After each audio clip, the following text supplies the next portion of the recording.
ça le...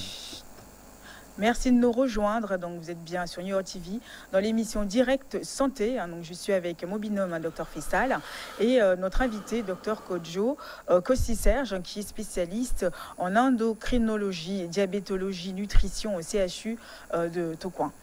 Donc, docteur Kodjo, donc tout à l'heure, on parlait d'un enfant qui arrive au monde avec un poids quand même assez élevé, à peu près un poids de 4 kilos. Donc, on parlait de est-ce que la question de docteur Fissal, c'était est-ce que cet enfant-là est directement diabétique, obèse, enfin comment on le positionne?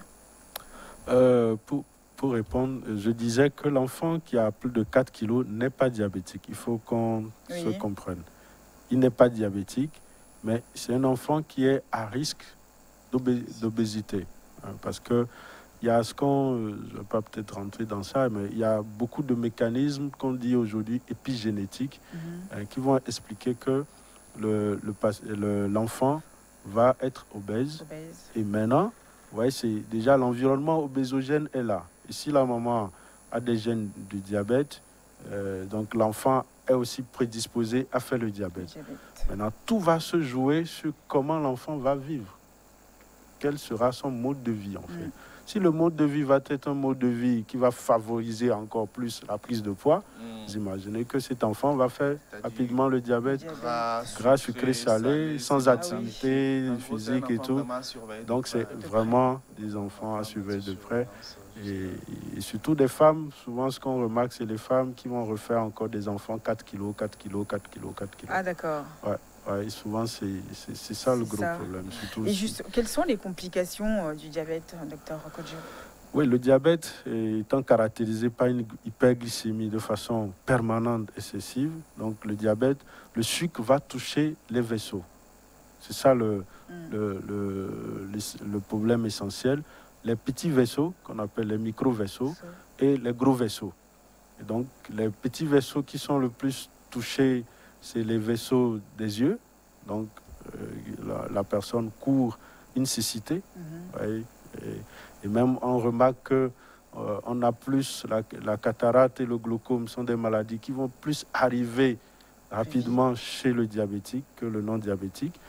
L'autre atteinte, c'est le rein. Ouais, le rein qui va être touché. Et souvent, on demande aux diabétiques une analyse qu'on appelle la microalbuminurie, soit de 24 heures ou soit sur échantillon d'urine. C'est pour voir déjà de façon précoce, est-ce que le rein est touché. Le rein est comme un filtre. Et moi, je dis souvent aux patients, c'est que le diabète est en train de trouer votre rein.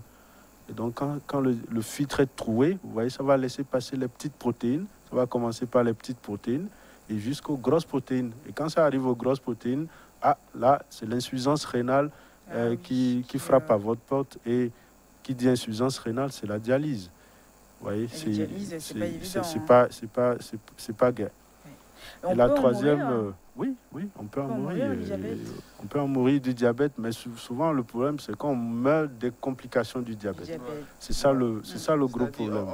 On ne voit pas ce diabète arriver, on ne voit pas cette mort arriver, et d'où le nom tueur silencieux qu'on attribue souvent au diabète. Mais docteur, en même temps, moi, je pense quand même que ça fait quand même une lourde charge, surtout en tant que tueur silencieux. Comment est-ce qu'il faut faire? C'est-à-dire que le dépistage, comment faire? Parce que dans la majorité des cas, c'est asymptomatique.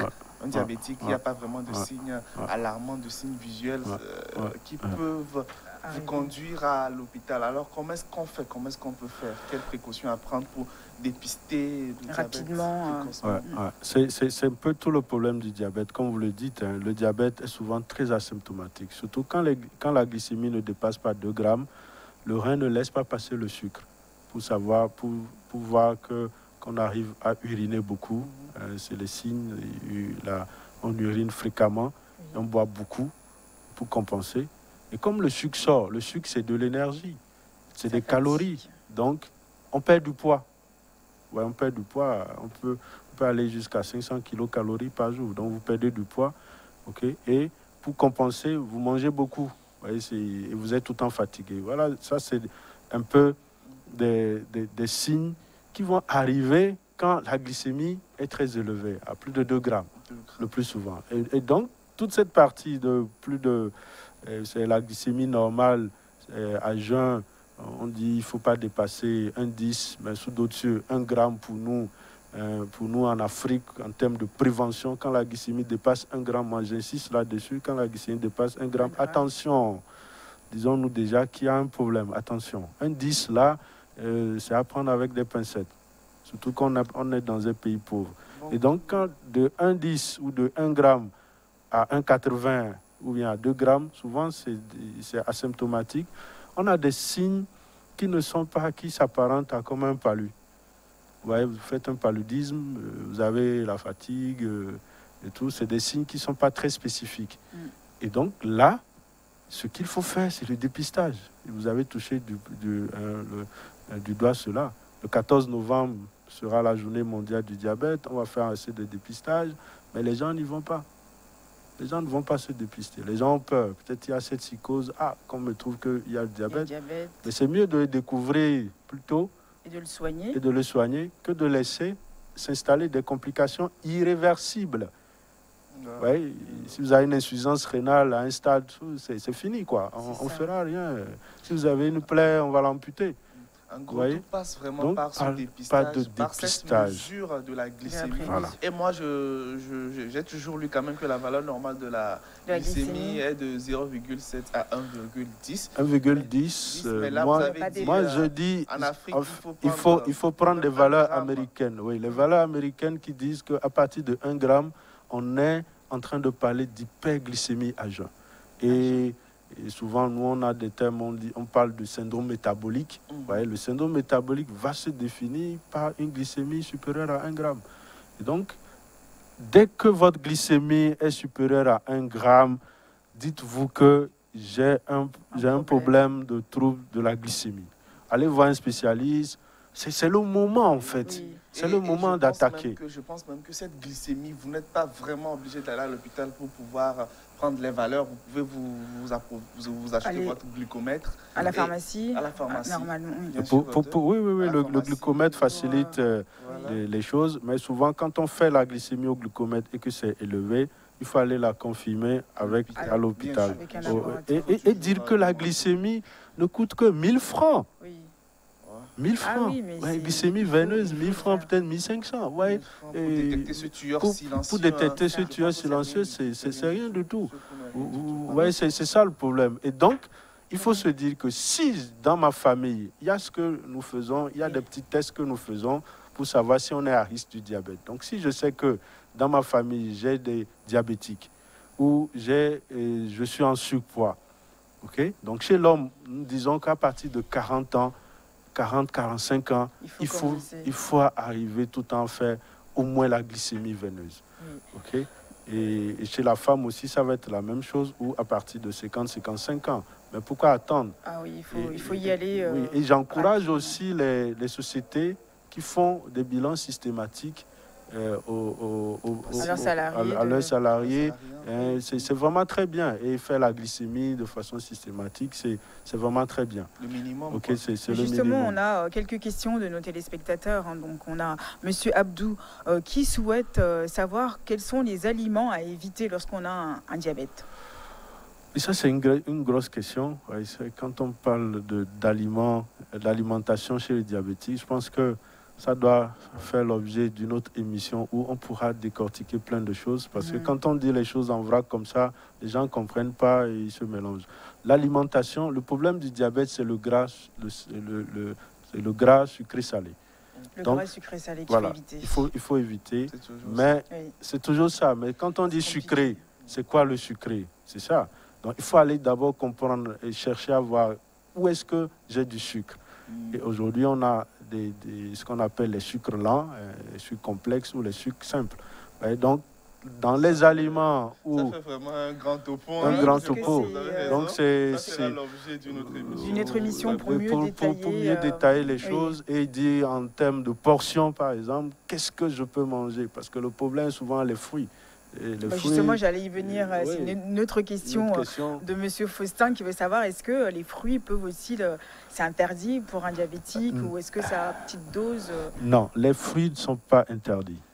Les fruits ne sont jamais interdits. Il y a autant de sucre.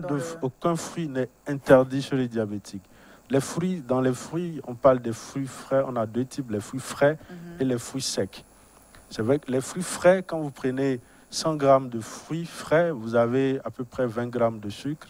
20 grammes de sucre, ça fait 4 morceaux de sucre. Oui. Ouais, donc, ça veut dire qu'on peut consommer les fruits au moins à 20 grammes de sucre. Ça veut dire une banane, une fruit frais, voilà, les fruits frais, une banane, une orange, une pomme. L'ananas, j'en coupe en tranches. En tranches, c'est pas prendre tout l'ananas de 300 et manger en un trait, non? Ça fait des calculs.